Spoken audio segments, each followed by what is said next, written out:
No importa el color que tengas, serás bienvenido. No importa el color que veas, serás percibido. No importa si ya estuviste mucho tiempo a ciegas. Lo que importa es que por fin estás aquí. Porque aquí no hay más fronteras. Esta tierra es toda nuestra. Eres bienvenido. Porque aquí... Muy buenas noches, qué gusto saludarle, qué gusto estar con ustedes esta noche.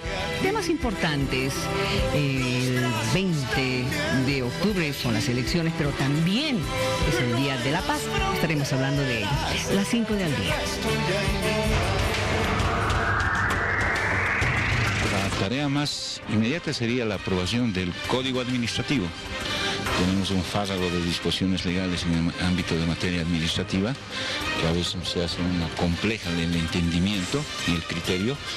Así es que lo que pretendemos dar es un código administrativo compilado, que sea un procedimiento más inmediato, eficaz, efectivo.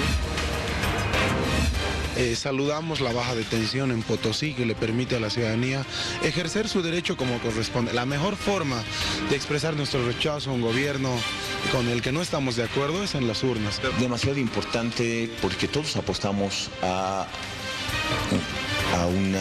la democracia y la democracia condice de que nuestros problemas políticos o posiciones políticas las resolvamos en las urnas.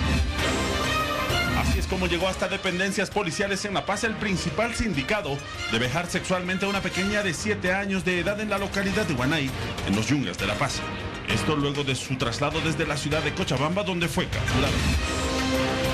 El presidente de la Cámara Nacional de Comercio dio por hecho que el segundo aguinaldo no se pagará este año, tomando en cuenta que según datos que manejan ellos, el crecimiento económico en el país alcanzó tan solo un 3.9%. Un similar concepto también es anunciado por el presidente de las CONAMIPES, quien según evaluación de su sector únicamente el crecimiento económico llegó a 1%. Esto a causa de un mayor incremento en el ingreso del contrabando al país. Como parte de los operativos que realizó la policía para hacer respetar el auto de buen gobierno que inició desde las 0 horas de este viernes, se arrestó en la urbe alpiña a más de 30 personas. En La Paz se notó mayor cantidad de infractores, pues en total se arrestaron a 104 personas.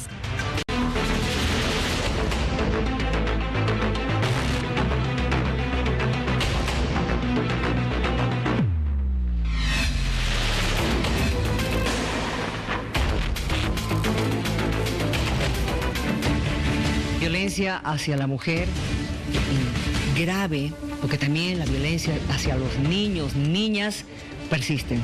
Y no puedo decir que persisten, continúan aumentando estos casos. El reciente, el de la niña en Huanay que ha sido agredida sexualmente por un hombre de 25 años y que luego se escapó. Este hombre ha sido detenido en las últimas horas. Vamos a la nota de contexto para entrar ya en materia.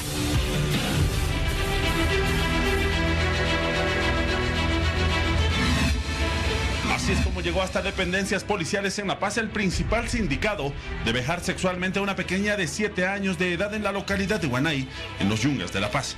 Esto luego de su traslado desde la ciudad de Cochabamba, donde fue capturado. Consumado el delito, el agresor se habría fugado de la localidad yungueña en compañía de su esposa y de sus 2 pequeñas hijas.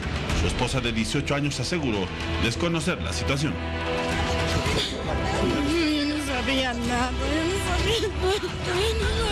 Teniendo pistas y al conocer la policía de esta denuncia se desarrolló un arduo trabajo de inteligencia policial que logró triangular la línea telefónica del sindicato para detectarlo. Como ese conocimiento público fue aprendido en la localidad de Cochabamba, han llegado hace unos minutos a la localidad de La Paz y se va a proseguir con la declaración informativa y desde luego poder poner en conocimiento del juez de control jurídico. Ya en La Paz ahora es tarea del Ministerio Público inicialmente tomar la declaración informativa de este individuo para conocer su actuación con respecto a este delito. El realizado del Grupo SEID ha dado como resultado exitosamente la aprehensión de este individuo, considerando de que el mismo tenía la intención ya de salir de la ciudad de Cochabamba, probablemente a la ciudad de Santa Cruz y posteriormente retirarse del país. La familia indignada clamó por justicia para su pequeña.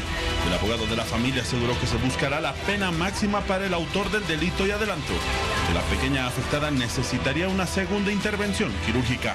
Constituirnos en parte civil y solicitar dictar pues 30 años de presidio para este violador, ¿no? Lo que nos extraña, no sabemos ahorita cuál es la condición o la situación jurídica de la mujer que es cómplice. Hoy día nos hemos enterado a través de los médicos que posiblemente sea sometida a una segunda cirugía. Toda esta situación se había suscitado cuando la pequeña víctima y su hermanita menor se quedaron solas en la casa el pasado domingo, situación que fue aprovechada por el agresor, quien incluso habría amenazado a su víctima para que guarde silencio.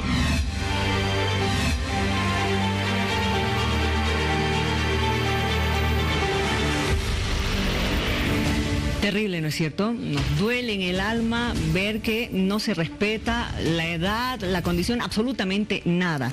Estoy con la señora Tania Sánchez, directora del Servicio Plurinacional de la Mujer y la Despatriarcalización.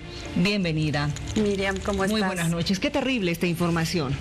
Sí, nos alarma, la verdad, a pesar de los esfuerzos que se están haciendo desde los medios de comunicación, sociedad civil. Estamos con esta estrategia, este plan a nivel nacional, que se den casos como estos, que realmente uno no puede entender qué es lo que pasa con hombres que son padres, que también pueden tener a sus niñas en esa situación.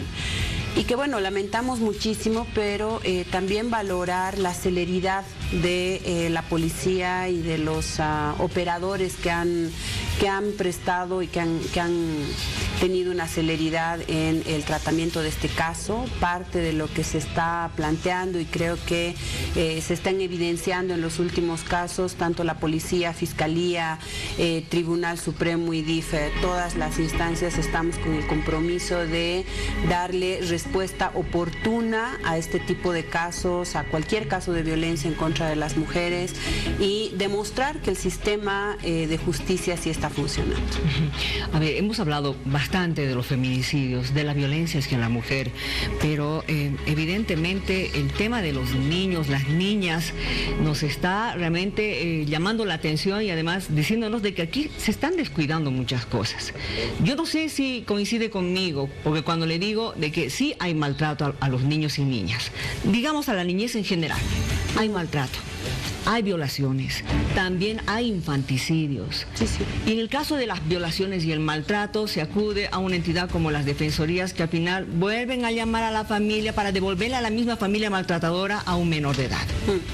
Mira, justamente, Miriam, la Dirección de Niñez y Adolescencia del Ministerio de Justicia, que está a la cabeza de la doctora Durán, ha estado en estas últimas semanas desarrollando mesas de trabajo para construir un protocolo de atención a víctimas, niños, niñas, de violencia y en particular violencia sexual.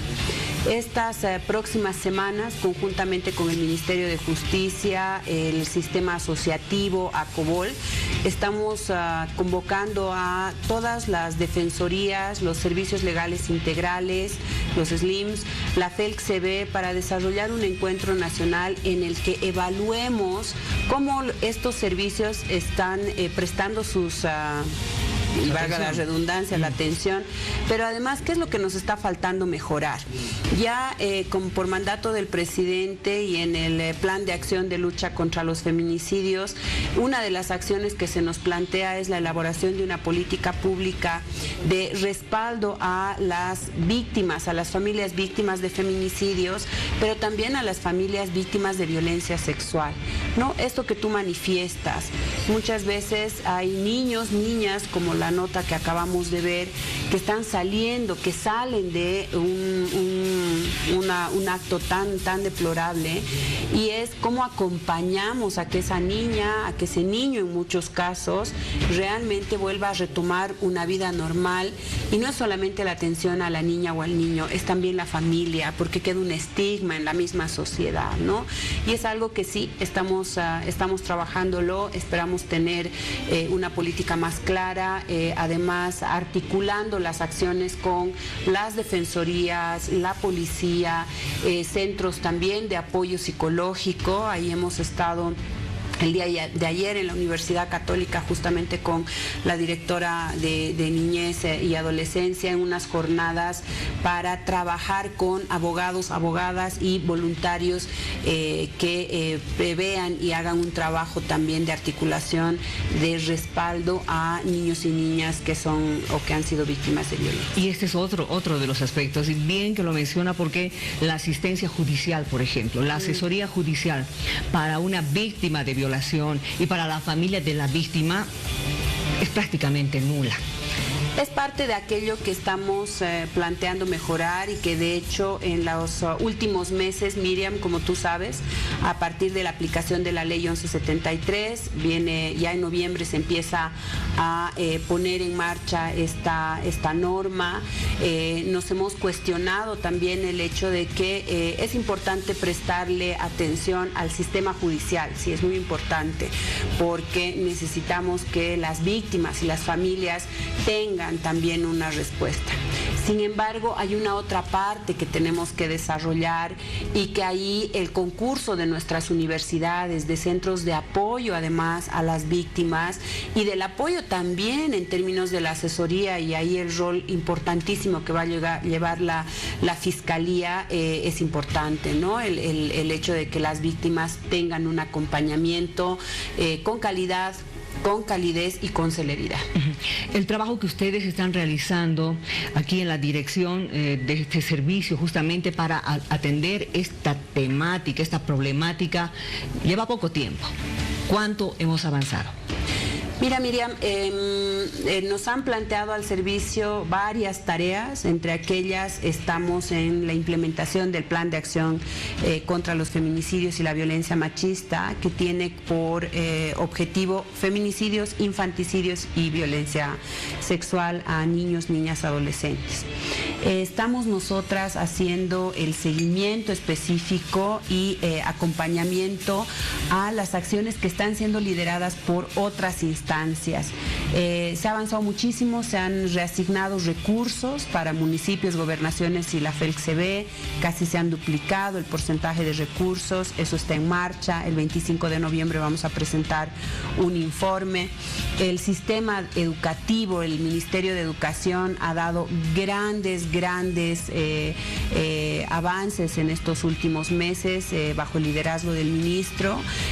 Las unidades educativas en todo el país cada 25 de mes están desarrollando acciones específicas para hablar sobre la prevención de la violencia sexual, la identificación incluso de qué está bien, qué está mal, porque muchas niñas, y eso nos pasa, no saben qué les está pasando, no saben incluso el hecho de que está mal que alguien venga y les haga preguntas o las toque de forma indebida a ellas o ellos, ¿no?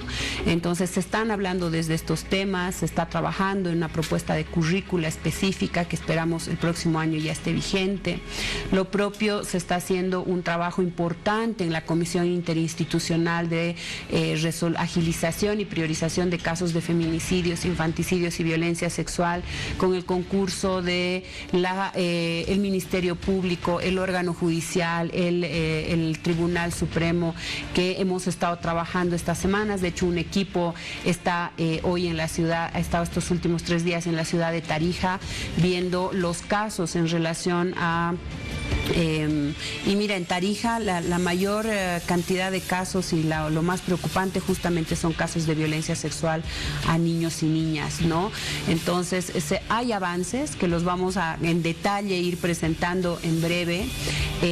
Hay el concurso y el compromiso de cada una de las instancias del Estado a nivel central, a nivel municipal y a nivel departamental.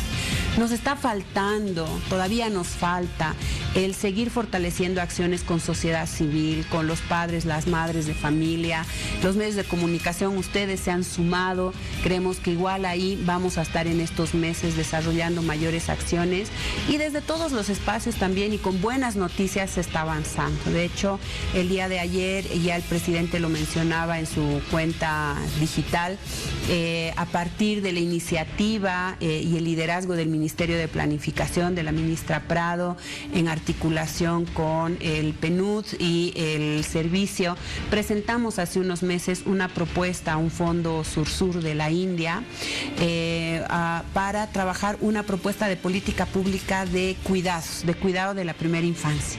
¿Qué tiene que ver con esto que tú estás diciendo? Se ha logrado la captación de alrededor de $1 millón para trabajar en una propuesta específica y promover unos laboratorios de innovación social, así se llama, en los que pretendemos implementar centros de cuidado infantil en la primera infancia, desarrollando además una metodología educativa en la cual los niños, las madres y los padres de estos niños deconstruyamos estos imaginarios sociales en cuanto a los roles, en cuanto a mirar y no naturalizar la violencia, por ejemplo, pero también que estos centros promuevan y den mayores posibilidades a las mujeres que ahora muchas de ellas lideran sus familias, están a la cabeza de las familias, mayores oportunidades de trabajo. Muchas mujeres no tienen el acceso al trabajo que debieran porque no tienen dónde dejar a los niños, el tema de la confianza también en dónde dejarlos y lo más importante también el fortalecer sus capacidades en términos de identificar campos de trabajo, ¿no? Entonces, entre medio de estas noticias que nos duelen, que pesan, estamos también desarrollando y bueno, teniendo buenas noticias en relación a desarrollar política pública que puede implementarse posteriormente en todo el país. Exactamente. Gracias por haber venido. Esperemos que en esa política pública también esté el hecho de trabajar con los violentos y violentas de nuestro país, a quienes hay que demostrarles que la blanda palabra aplaca a la ira, que el amor es más importante que pelear, conversando uno puede resolver las cosas y en fin tantas cosas, pero creo que hay que llegar al corazón de estas personas que también deben tener un dolor enorme para reaccionar en la forma como reaccionan. Gracias por haber venido. Muchísimas gracias, Miriam, un gusto siempre estar contigo en el programa y bueno, ahí vamos a estar informando sobre más avances. Muy bien, gracias. Ya volvemos.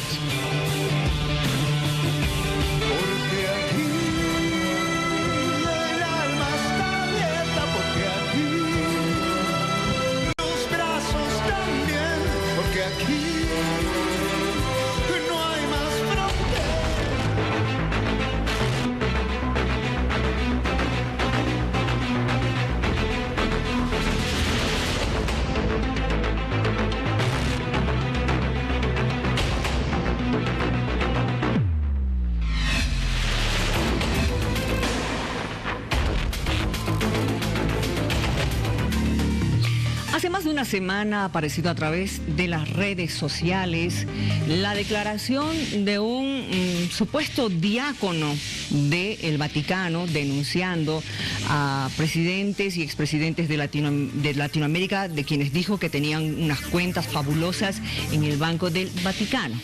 Vamos a hablar de este tema en unos instantes, por favor, pero antes veamos esta información que ha salido en las últimas horas.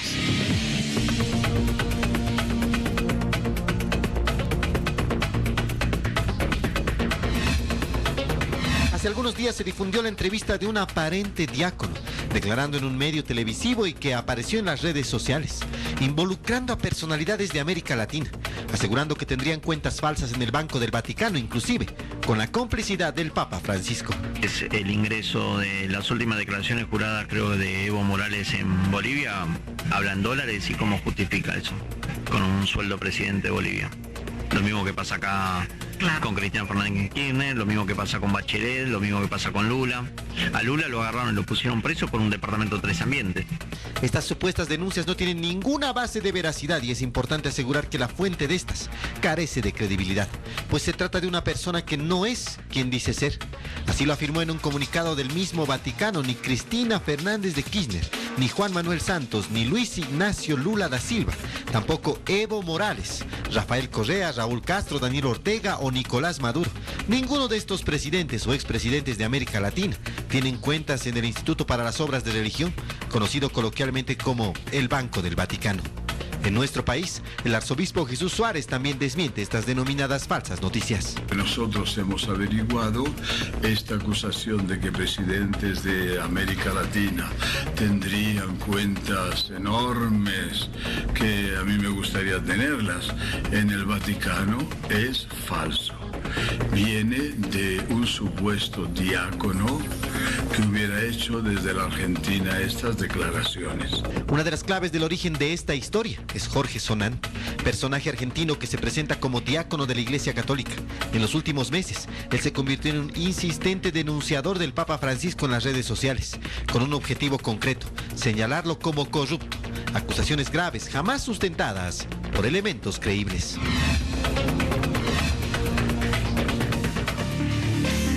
La pregunta ha salido sobre quién era el famoso diácono, presunto diácono. ¿Era realmente un diácono del Vaticano? Estoy hoy con Brian Peñaranda, que es comunicador y politólogo, perteneciente a la Fe de Voces Católicas, que además es la entidad comunicadora de la Conferencia Episcopal de Bolivia. Bienvenido, ¿cómo estás? Muchas gracias, muy bien, muchas gracias por el tiempo. A ver, complicado este tema, ¿no? Qué grave, porque a través de las redes sociales se amplifican cosas que puede que no sean verdad y que sí pueden hacer mucho daño. Así es. Sí, la verdad es que mientras la información no venga respaldada con datos fiables, no es verídica, ¿no? Últimamente, estos años hay muchas fake news. Y bueno, es necesario esclarecer la verdad ante todo, ¿no? ¿Qué fue lo que dijo este señor Jorge Sonante? Ha señalado de que varios presidentes y expresidentes de América Latina, entre ellos el presidente Morales, tienen unas cuentas millonarias en el Banco del Vaticano. Así es. Primero que nada quiero hacer una pequeña aclaración. Yo no estoy acá para favorecer a ningún partido político ni tampoco para desprestigiar. El tema acá no se trata de caer en un periodo preelectoral, a unos días de las elecciones, tratando de favorecer y nada. Porque no podemos tampoco, ¿no? Estamos en silencio. Claro, simplemente es esclarecer la verdad. Acá Jorge Sonante viene con datos erróneos, muy poco sólidos, que varios medios de comunicación serios han hecho investigaciones y han encontrado muchas contradicciones, ¿no? Entonces, al parecer es un señor que trata de atacar a la Iglesia, trata de atacar al Papa, precisamente. ¿Al Papa? ¿Y por qué? No lo sabemos, pero son ataques, generalmente este tipo de fake news, son ataques para tratar de desprestigiar al Papa, que es la figura central de la Iglesia, ¿no? Ahora, este señor pertenece a la Iglesia Católica, es argentino, ¿verdad? Sí, es argentino. No se tiene información al respecto, es solamente lo que él declara, ¿no? En su página web y todo, que supuestamente le han nombrado diácono permanente, y cuando la única información que se tiene es que es un señor que ha participado del seminario durante 2 años y al parecer se le ha invitado a abandonar la formación en el seminario. Y bueno, eso es la información que se tiene. Siendo estudiante. Así es. No es cierto. Ahora bien, ¿qué dice o qué ha hecho la Iglesia Católica estos días? Porque estamos hablando de más de una semana que ha salido esta declaración de Jorge Sonante. Bueno, en realidad no es un tema actual, viene ya de hace tiempo, ¿no?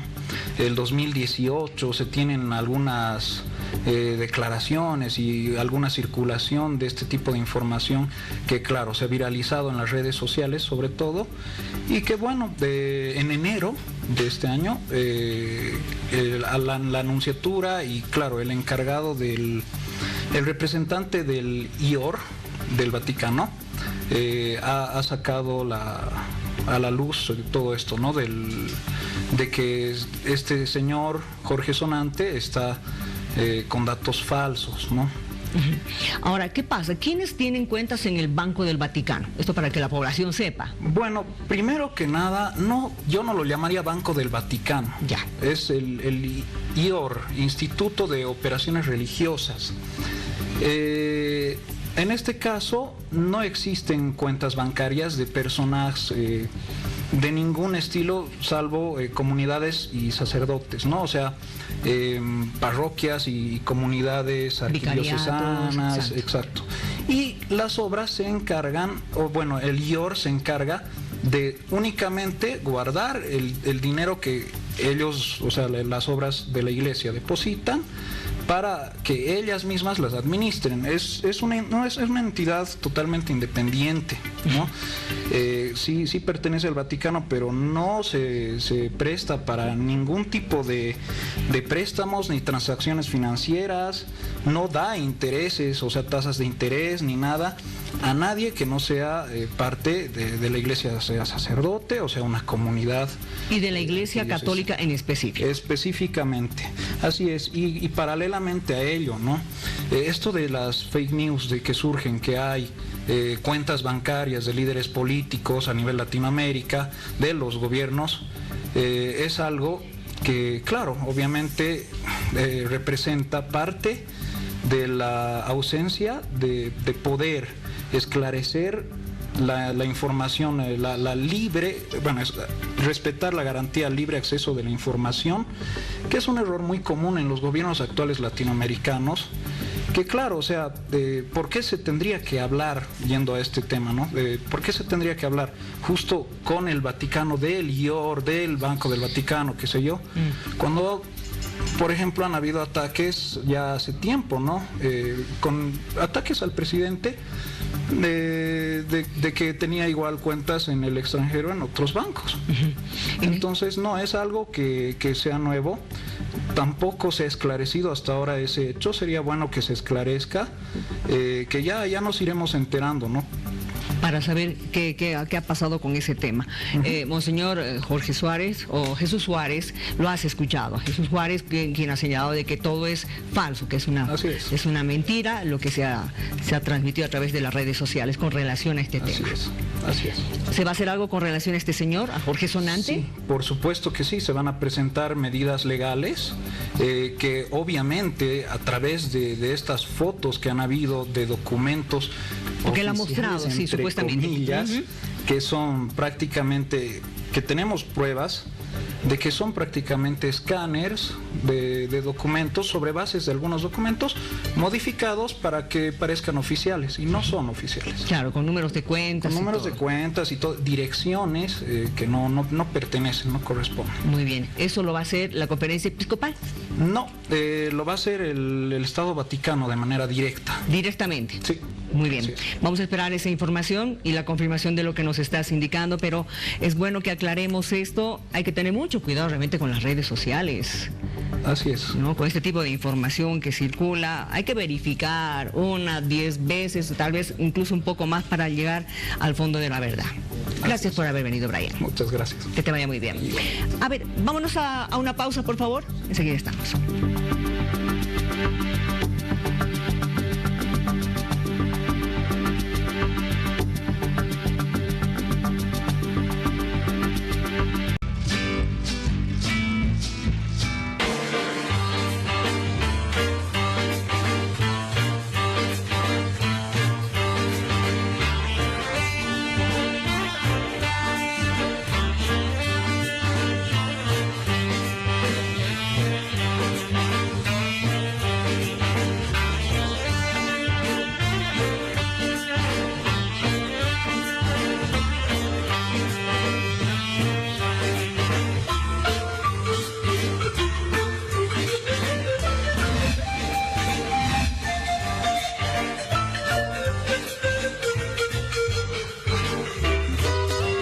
Sería una barbaridad que no le hagamos un homenaje y expresar nuestro cariño eterno y agradecimiento, además profundo, a La Paz. La Paz porque este 20 de octubre va a recordar la fecha de su fundación y para ello pues no puede faltar doña Lupe Cajías, periodista tremenda, historiadora, una mujer aguerrida, escritora, que además conoce gran parte de la historia de nuestra Olinda La Paz. Qué lindo verte. Muchísimas gracias por la invitación. Igual estar contigo, estar acá. La verdad es que pasan los meses y hace ratito que no estaba aquí en el estudio. Y claro, yo creo que muchos nos sentimos profundamente paceños, hayamos nacido o no en esta ciudad, porque quizá una de las primeras características que podríamos destacar de esta Olinda La Paz es que desde un inicio se acostumbró a tener unos brazos abiertos muy grandes, de tal manera que aquí a nadie se le pregunta, ¿y tú de dónde eres? O te sientes forastero. No, La Paz está acostumbrada a recibir gente de todas partes y e intentar que se sientan bien. Dicen que los paseños al inicio, cuando conocemos recién a una persona, somos algo huraños, olfateamos un poco, pero luego siempre está abierta la hospitalidad del paseño y además, ¿no? O sea, en lugares de trabajo. Hemos tenido autoridades de otras ciudades, de otros departamentos, y es algo que nadie cuestiona ni se le ocurriría cuestionar. Aquí muchos han echado raíces, hemos echado raíces, ¿no es cierto? Es decir, esta es la casa de toda la familia boliviana. Así es. Y ha sido desde el inicio. Sí. La Paz ha tenido esa característica. Recordaba ahora con mis alumnos, repasando algunos de los documentos originales sobre La Paz. La Paz como territorio, digamos, incluso precolombino, y luego, bueno, desde sus primeros inicios, como un lugar de encuentro, como un lugar en el cual convergen muchísimas y diferentes esencias, ¿no? Porque la misma condición tan especial de nuestra ciudad, esta famosa hollada, que hace que sea una ciudad inolvidable, ¿no? Porque es única en esas condiciones, y tenemos una salida muy rápida hacia los yungas, hacia ese inicio de la selva, de la floresta. Estamos cerca de la puna, del altiplano, estamos en los bañes.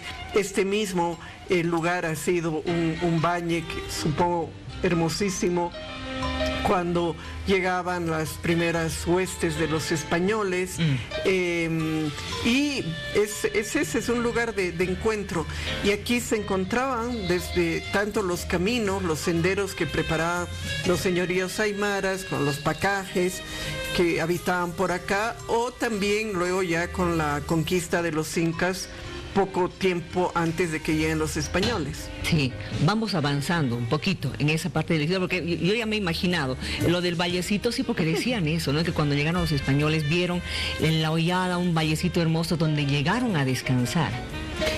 Claro, se dice que cuando fundan Laja, por estas condiciones de tener un lugar de relación entre Potosí, que se había descubierto años antes, ya también trabajaba en Porco, y Lima, que ya era el centro administrativo, además de como cierre a estos capítulos de enfrentamientos civiles entre los propios españoles, se quería fundar esta ciudad, este centro urbano.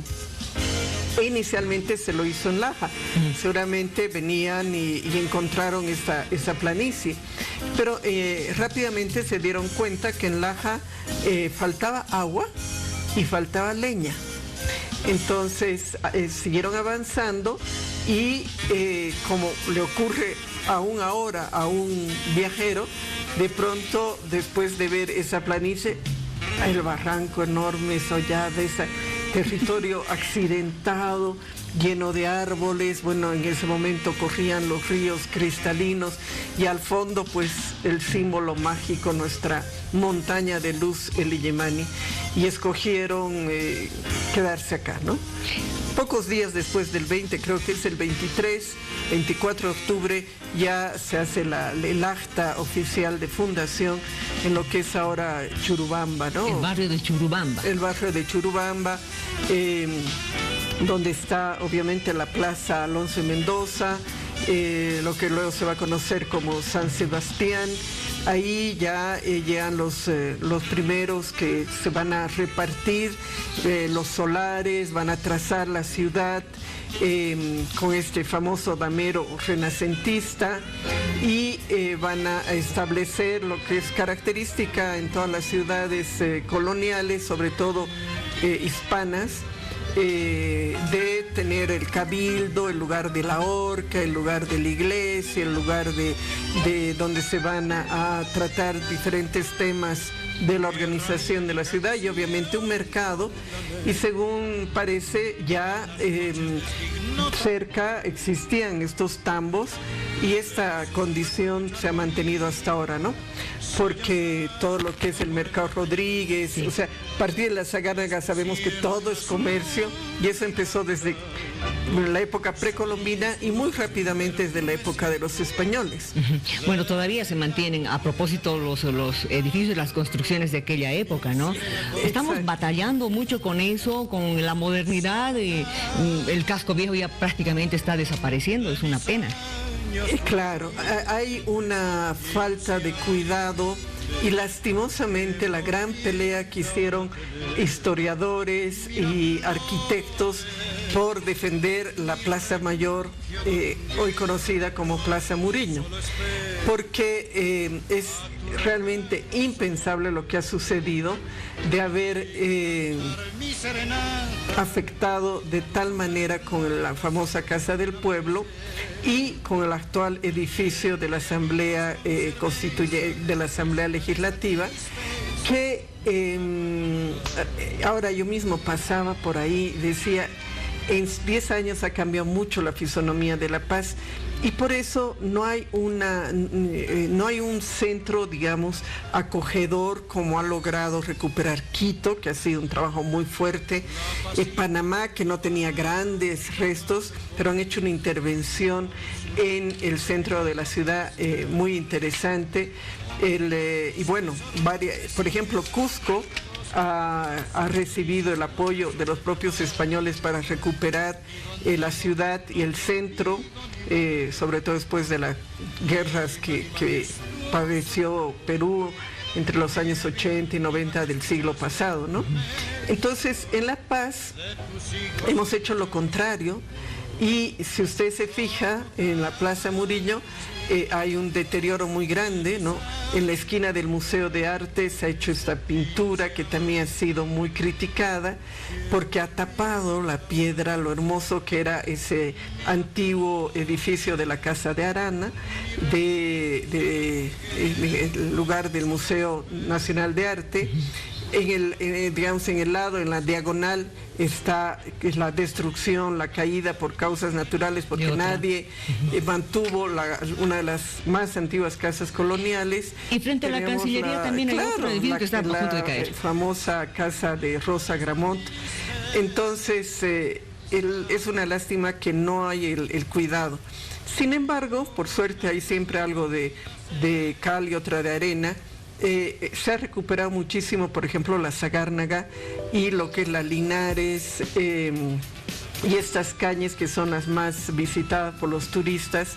Se le ha dado un impulso muy interesante con diferentes actividades y ayuda para que los propios vecinos, los comerciantes tengan una visión acogedora, ¿no?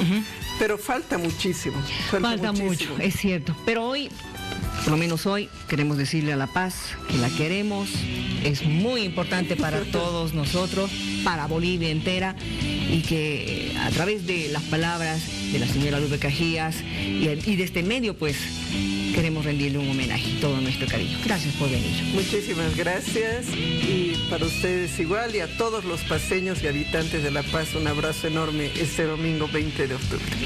Vámonos a conocer los datos del tiempo, por favor. Seguridad.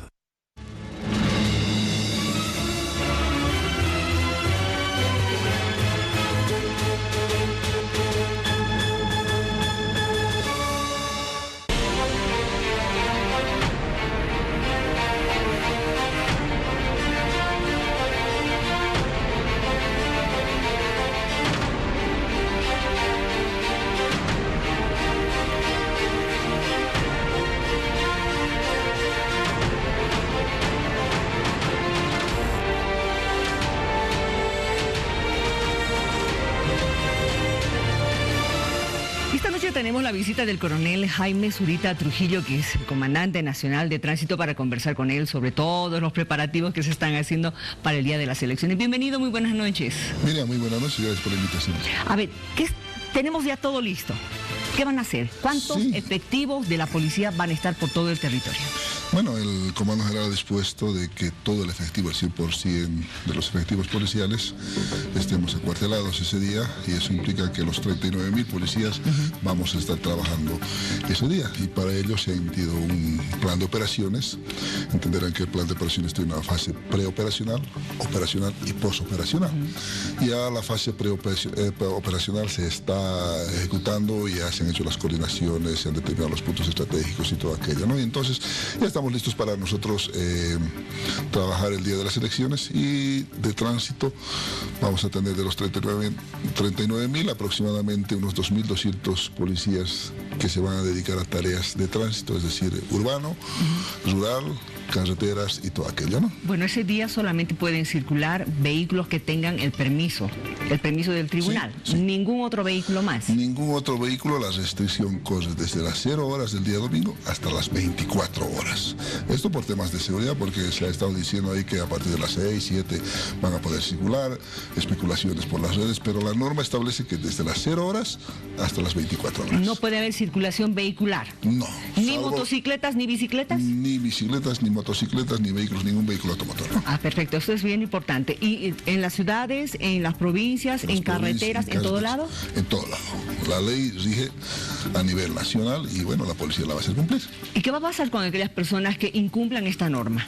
Bueno, el Tribunal Supremo Electoral ha establecido sanciones para aquellas personas que incumplan, es decir, estén circulando sin tener autorización. El tribunal ha establecido que la sanción es el 25% de un salario mínimo. Eso implica exactamente 530 bolivianos con 50 centavos que tendrá que pagar aquella persona que infrinja la norma, pero además de la retención del vehículo, es decir, no puede retener el vehículo circular y luego pagar su multa y seguir circulando. Eso no va a pasar. Entonces el vehículo va a estar retenido hasta las 12 de la noche del día domingo, y ya posteriormente se va a remitir a todos esos antecedentes al tribunal para que ellos impongan la sanción que han establecido, ¿no? Bueno, alguien de repente en este momento está pensando, ¿y si tengo una emergencia y tengo que ir a un hospital, qué hago? La policía. Para eso está la policía, el 110, el BOL 110 va a estar trabajando, todo el personal va a estar acuartelado. Hay que destacar que hay un personal de servicio que se ocupa de la seguridad, es decir, para estos casos de emergencia, que pasó algo imprevisto y se necesita, la policía se llama al 110 y la policía acudirá. Entonces el tema de seguridad no se ha descuidado, aparte de la seguridad que se va a dar a las ánforas y todo aquello, ¿no? Hablemos justamente de esto, de las ánforas, de los recintos, de aquellos lugares donde se va a votar. ¿Qué función va a cumplir la policía allí?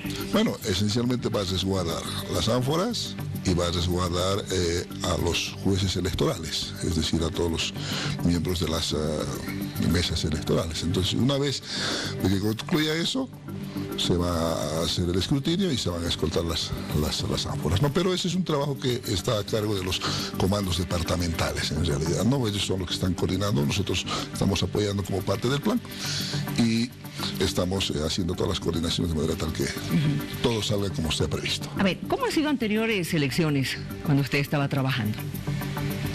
Bueno, ¿se acuerda de alguna anécdota, sí, alguna cosa que no se debió haber hecho, que quizás hoy quiera recomendarle a la población?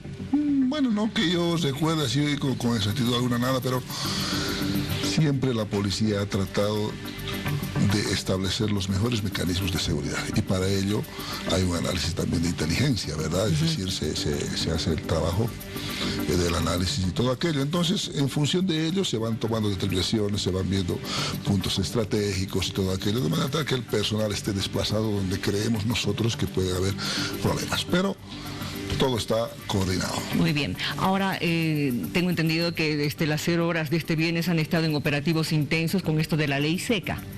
Nadie puede beber ni comprar bebidas alcohólicas. Tampoco pueden asistir a centros de diversión. Sí. El auto de buen gobierno está vigente y a la policía, el comando departamental ha estado realizando en el alto. Entiendo que se han cerrado algunas discotecas incluso y en este caso también la ley electoral establece multas. Sí. Tanto para el que vende bebidas alcohólicas como para los que consumen bebidas alcohólicas. Entonces los comandos departamentales están haciendo su trabajo. ¿Y son multas pecuniarias, me imagino, o hay detención?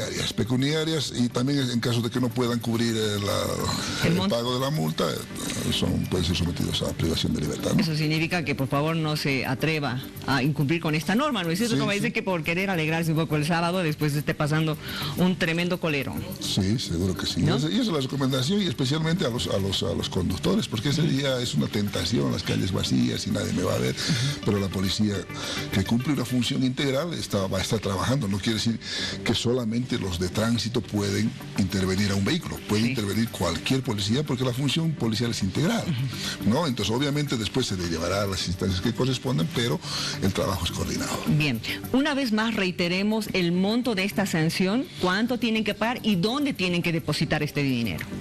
La Corte ha establecido, les reitero, que es el 25% de un salario mínimo. Tomando en cuenta que el salario es 1.120, esto implica que 2.120 es bueno, no tengo el dato exacto, pero si 530 bolivianos con 50 centavos es la multa que tienen que pagar, y el Tribunal Electoral ha establecido unas cuentas que ellos seguramente ya les van a hacer conocer a los infractores, porque nosotros ¿qué vamos a hacer? Vamos a retener el vehículo hasta las 12 de la noche, no hay donde pagar esa hora, entonces seguramente al día siguiente vamos a remitir todos los datos y todos los antecedentes al Tribunal Electoral para que ellos procedan conforme a lo que establece la norma, que tienen que depositar en unas cuentas fiscales que ellas tienen, los del tribunal tienen aquí. Así es que no es tan fácil, va a ser un poquito complicado para que... Va a ser engorroso el trámite de todo eso y de sacar, entonces la recomendación para la gente de que no se anime, porque va a tener problemas y va a ser complicado, ¿no? Bueno, el domingo es una fiesta democrática, tiene que ser una fiesta democrática, pero aquel que se le ocurra que no va a ser una fiesta democrática, que va a mostrar toda su bronca, ¿qué va a pasar con esas personas? Bueno, lo que va a hacer la policía en términos generales es hacer cumplir la norma. Y la norma es clara. Ahí no se pueden hacer reuniones, es decir, no se puede transportar gente, en fin, toda una serie de faltas que ha establecido la Corte y que la policía las va a hacer cumplir. La policía de tránsito, la policía de los comandos departamentales, de las EPIs, porque absolutamente todos estamos involucrados en el servicio. Muy bien, todos tenemos que portarnos bien, acudir responsablemente a las urnas para poder votar. Claro. En tranquilidad y en paz. En tranquilidad y en paz, y bueno, tú lo decías, es una fiesta democrática. Tenemos que ejercitar nuestro derecho, pero también tenemos que hacerlo con responsabilidad. Bueno, hay personas que han obtenido su permiso para vender alimentos en las calles, por ejemplo. Yo sé que puede que no sea trabajo de la policía, pero ¿qué va a pasar con aquellas personas que no tienen el permiso? ¿Usted sabe qué se va a hacer con ellas? Entiendo que los comandos departamentales están coordinando justamente con los municipios para hacer operativos conjuntos, ¿no? Entonces hay personal designado también para eso por parte de la policía, que va a estar coordinando con los municipios en todo el país. Y bueno, ellos harán su trabajo conforme lo establece la norma. Bien, ese día no circulan vehículos, ni en las ciudades, ni en las carreteras, tampoco. En las provincias 12. Tampoco. Perfecto. Dígame. Algo importante, ¿no? El tema de los pasajeros que quieren trasladarse de un departamento a otro, ¿no? Ya nosotros hemos hecho las coordinaciones también con las empresas de transportes, con la ATT, y se han establecido horas tope de salida para aquellos viajes interdepartamentales e incluso interprovinciales. En el caso de La Paz, por ejemplo, en el caso de los Yungas, el último medio de transporte saldrá a las 8 de la noche, previendo que llegará hasta Coroico a las 11 de la noche, y si la distancia es mayor, saldrá más temprano. ¿Me está hablando de 8 de la noche de cuándo? Del sábado. Del sábado. Del sábado. Ah, ya, porque el domingo no van a poder hasta las 24 horas no hay. La terminal se va a cerrar, recién se abre a las 4 de la mañana del día lunes, ¿no? Y en el caso de los viajes interdepartamentales también ya se han hecho las coordinaciones, de manera tal que las empresas de transporte, en el caso de Cochabamba, van a salir hasta las 5 de la tarde, si no me falla la memoria. Creo que aquí tengo puede ser. Sí, puede ser entre 6 y 7 horas de viaje. Tienen que llegar antes de medianoche. En el caso de La Paz a Sucre, a las 10 de la mañana va a salir el último vehículo de transporte. A Potosí a las 12, a Cochabamba a las 2 de la tarde. Ajá. Y a Oruro a las 19. Perfecto. De manera tal que ellos a las 12 de la noche ya estén en la ciudad de destino y estén tranquilamente para ir al día siguiente a hacer su ejercicio ciudadano. ¿Qué va a pasar con los vuelos? ¿Va a haber vuelos? Bueno, los vuelos, especialmente los vuelos internacionales, se van a realizar. Se van a realizar porque son programaciones internacionales que hay, ¿no? Entonces, Las empresas de transporte de los aeropuertos han hecho las gestiones también para trasladar a sus aeropuertos. Tienen sus permisos. Tienen sus permisos, ¿no? Entonces, bueno, no se les ha dado a todos por temas de seguridad, pero va a haber transporte que va a estar ahí circulando entre el aeropuerto y las ciudades con estas autorizaciones. Eso significa que los pasajeros de avión, no por tierra, tienen y llamar, coordinar perfectamente para no tener complicaciones ese día, porque subir a pie no es imposible. Claro, es complicado. O bajar a pie tampoco. Va a ser un problema. Porque tampoco va a haber teleférico ese día. Tampoco va a haber teleférico, así que eso está complicado, ¿no? Muy bien. ¿Alguna recomendación que quiera hacer, coronel? Bueno, nosotros esencialmente de que primero los conductores de vehículos, por favor, no saquen sus vehículos, porque luego se enojan con la policía, porque la policía ¿qué está haciendo? Es cumplir su trabajo. Entonces, que por qué, que no, pero que iba una cuadrita, que sí iba aquí a la vuelta, no. La norma establece de que no pueden circular y la policía va a hacer cumplir aquello. Entonces, porque como le explicaba, el trámite para recoger el vehículo y ir a pagar va a ser engorroso. Quiere decir que al día siguiente también va a estar en problemas, en correteos para subsanar esto. Entonces, recomendarles de que no saquen sus vehículos. Voy a insistir con esto. Me ha dicho que tampoco motocicletas. No, tampoco. De 0 horas del domingo hasta las 0 horas del lunes. 0 horas. No.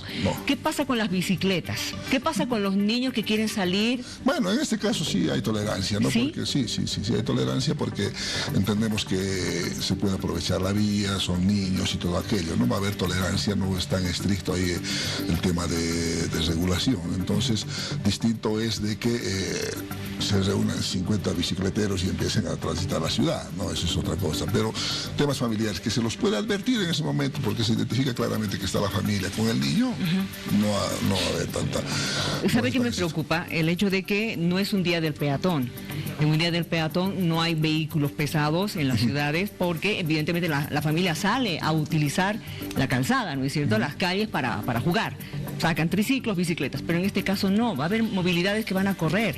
Sí, no, la recomendación también para los conductores que tienen autorización. Hay que entender de que este no es un día de circulación normal, que hay restricciones. Y entonces hay que entender que la gran mayoría, bueno, la totalidad de la gente va a salir a la calle. Entonces la recomendación también para aquellas personas que tienen autorización es que circulen con precaución, porque va a haber gente en la calle, va a haber gente en la calle, va a haber gente cerca de los recintos y todo aquello. Entonces la recomendación de que ellos también caminen o circulen con precaución, de manera tal que queremos evitar estas cosas. Exacto. ¿Verdad? Y una recomendación, porque esto lo dice la norma del tribunal, evidentemente de que ninguna persona, ningún ciudadano puede trasladarse de un recinto electoral a otro. No se puede, eso está prohibido. No se puede. Por ningún medio. Por ningún medio. Muy bien. Gracias por haber venido y esperemos que todo esté muy bien. ¿A qué hora comienzan a trabajar el domingo? 0 horas. 0 horas. 0 también. horas Están en sus con puestos. Con el control de los vehículos que están pretendiendo circular. Y bueno, a trabajar. A trabajar. Sí. Gracias por haber venido, coronel. Un gusto haberlo visto. No, pues a ustedes por la invitación. Gracias. Seguimos con más.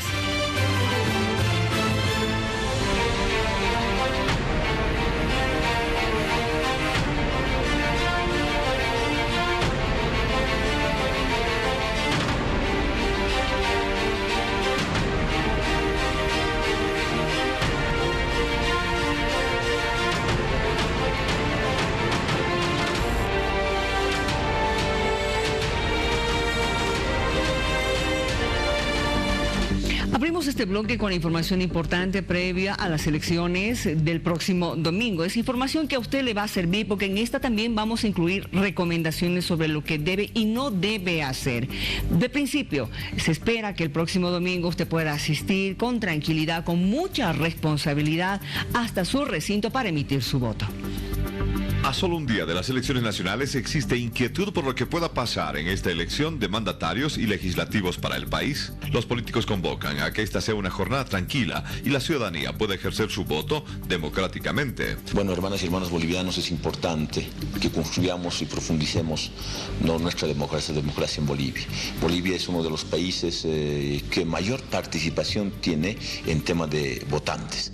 Apostamos por un proceso electoral pacífico en el que la gente gente ejerce su derecho sin violencia. Pero si bien piden tranquilidad en el momento del voto, los opositores dicen que de evidenciarse algún tipo de fraude, los conflictos podrían generarse en el país en defensa del voto ciudadano. Con una pequeña puntualización, todas estas advertencias obedecen a la posibilidad de un fraude. Si se verifica que los resultados son alterados para beneficiar al movimiento al socialismo, no solo Rafael, el país que vota por una opción distinta seguro que no reconocerá ese resultado que pretenda ser impuesto con un tribunal manipulado. No me quiero adelantar, veremos al domingo, estamos a nada de que el acto electoral se desarrolle. ¿Qué pasó en Perú? Fujimori buscó la reelección, como se hace acá, desconociendo la Constitución, y a los pocos meses de que logró ese mandato salió un informe de la OEA, se llama el informe Stein, y hubo turbulencia en Perú, Fujimori escapó al Japón y ahora está preso. Yo no quiero que en Bolivia pase eso. El oficialismo afirma que no debe de convocarse a conflictuar Bolivia y que la ciudadanía es racional para aceptar este tipo de convocatorias desestabilizadoras. Bueno, esperamos que la mayoría del pueblo boliviano deje de lado y lo entierra esos discursos más radicales de sedición, de violencia, desacato, desorden. Bueno, ¿sabe usted cuántos somos los bolivianos que vamos a votar dentro de nuestro país, fuera del país? Estos son datos generales que tienen que ver con el padrón electoral. Son 7.315.364 votantes habilitados en nuestro padrón boliviano, mientras que el resto, vale decir 341.001, están habilitados para el voto en el exterior, contemplándose 33 países del globo. La concentración de votantes a nivel nacional se distribuye en el eje troncal, siendo La Paz con la mayor cantidad de votantes, 1.910.654, seguido por Santa Cruz con 1.863.543 y Cochabamba con 1.325.896, mientras que el resto de los departamentos están por debajo del 500.000, y como este conocimiento, el departamento con la menor cantidad de electores es Pando, con 72.580.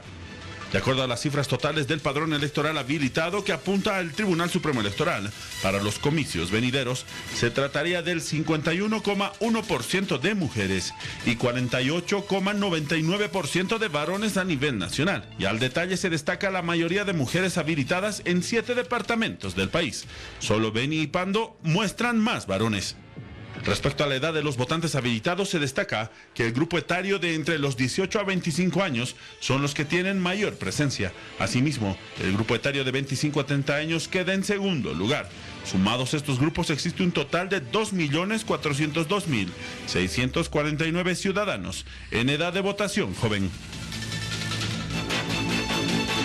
Ahora, ¿qué va a pasar el domingo? Usted tiene el derecho de acudir a los recintos y votar con total tranquilidad, pero hay algunas situaciones que usted no puede cometer.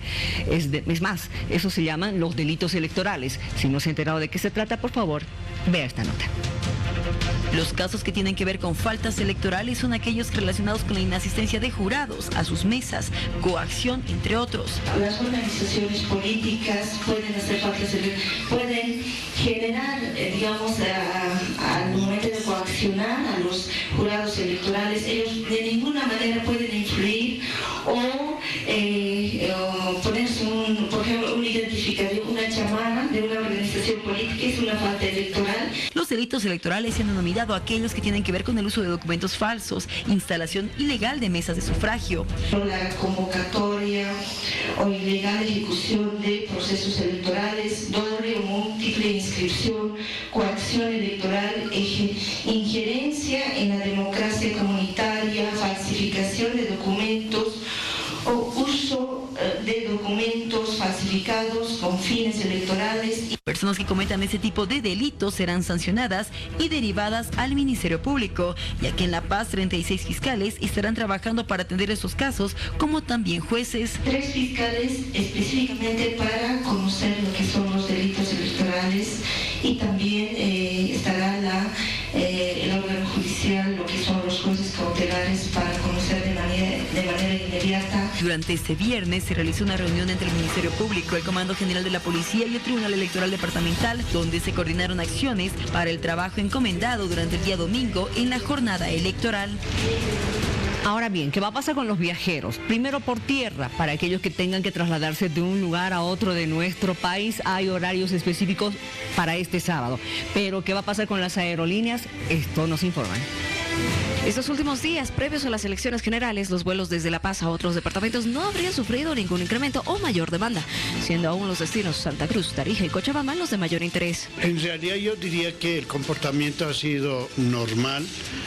Pese a que los fines de semana a partir del día jueves siempre se incrementan fines de semana hasta el día domingo y lunes, tanto a la ida como a la vuelta.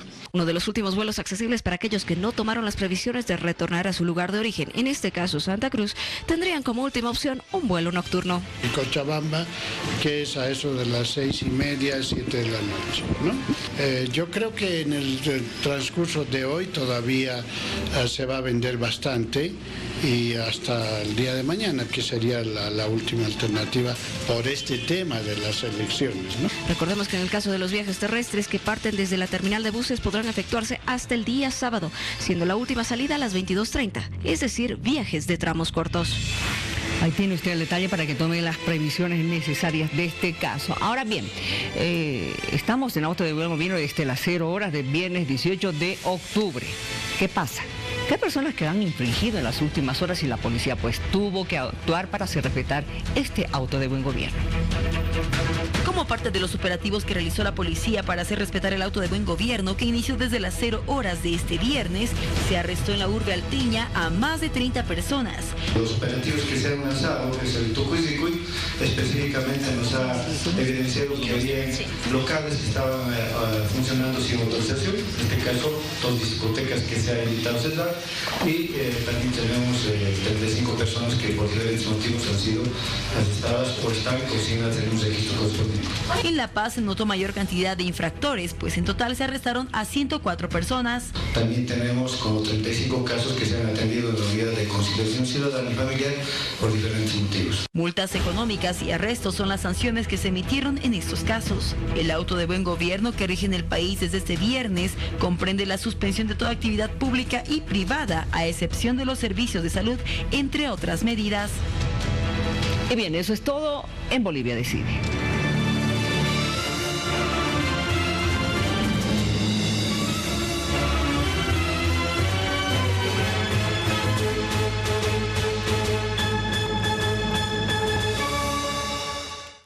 Nos reencontramos el próximo domingo desde muy tempranito para darle toda la información del caso. Tengan un buen descanso. Buenas noches. Porque aquí no importa el color que tengas, serás bienvenido. No importa el color que veas, serás percibido. No importa si ya estuviste mucho tiempo a ciegas. Lo que importa es que por fin estás aquí. Porque aquí no hay más fronteras. Esta tierra es toda nuestra.